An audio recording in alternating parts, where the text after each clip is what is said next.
আসসালামু আলাইকুম ওয়া রাহমাতুল্লাহ। কিছু কথা বলার জন্য একটি ভিডিও বানাতে বসলাম জনতার খবর চ্যানেল হতে।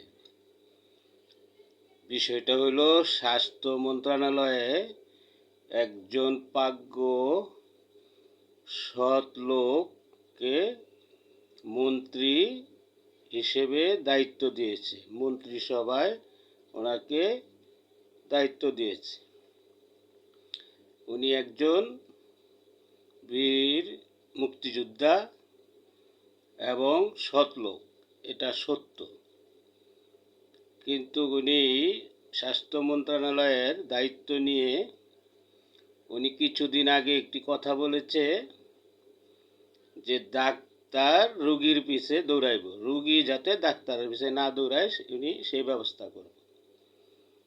মন্ত্রী মহোদয়, আপনি ডাক্তার রুগীর পিছে দৌড়ান লাগতো না, আপনি ডাক্তারদেরকে সঠিক ডিউটি করার জন্য আইন শৃঙ্খলাভাবে তাদেরকে মনিটর করেন এবং প্রতিটি হাসপাতালে যেন প্রতিটি ডাক্তার 5টা পর্যন্ত থাকে এবং যে টিকিট দেয় সরকারিভাবে সেই টিকিটটাও যেন 4টা পর্যন্ত দেয়।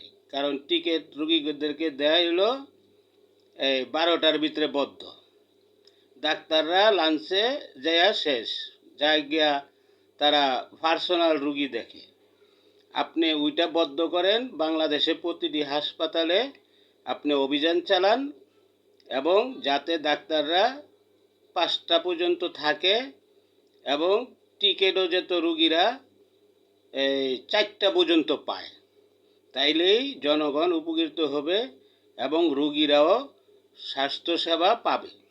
আর হাসপাতালে যে সরকারি ওষুধ দেওয়া আছে সেটাও যাতে সঠিকভাবে রুগীরা পায়। শুধু খালি লেখা দেয় বাইরেতে নিয়ে আসেন, এটা না করে যাতে সরকারি ওষুধটা পায় সেই ব্যবস্থাটা আপনি করলে জনগণ উপকৃত হবে।